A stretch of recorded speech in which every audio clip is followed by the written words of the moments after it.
This morning, I blew it with my children. I was feeling frazzled in the kitchen, getting breakfast ready, focused on all the things we had to get done before my husband had to get to work. The time was ticking. I could hear the kids bickering in the background, but I had to get so many things done that I wasn't really paying attention to them. When all of a sudden, I hear this scream and screech.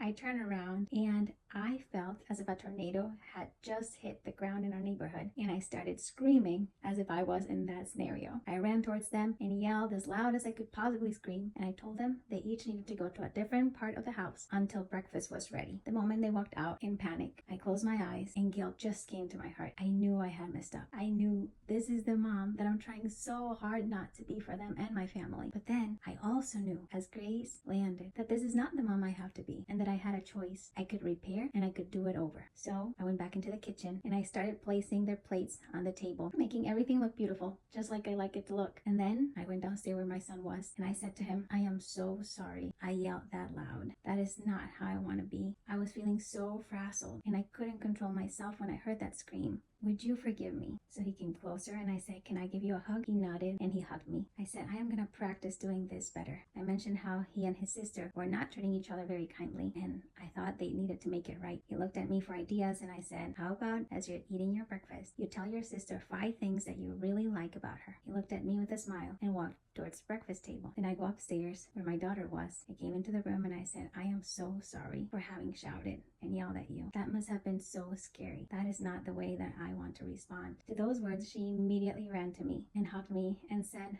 I forgive you. I hugged her tightly and I said, thank you so much. I would like us to practice again. Your brother is waiting for you downstairs, and I know you are not feeling very close to him right now. Things have been rough this morning. I would like you to think of 5 things that you really like and love about your brother, and you can tell it to him at breakfast. She hugged me again, and we walked downstairs. At the breakfast table, they started taking turns, each saying something that they really liked or loved about the other one. Things like, I really love that you're my brother, or I really love that you play with me, or you're really good with numbers, or you're really good at making smoothies. That moment, I realized that the day wasn't over, that we had started back up and that we were making things better. In the past, me blowing up would have been the spiral of despair, and guilt just comes over me with all these crazy voices that tell me I am a terrible mom for my children. And in the past, I believed them. But now, I know that I can just start back again, that I can repair, and that I can teach my kids how to repair with each other. And so, whenever you feel like you're not the perfect parent, it's okay.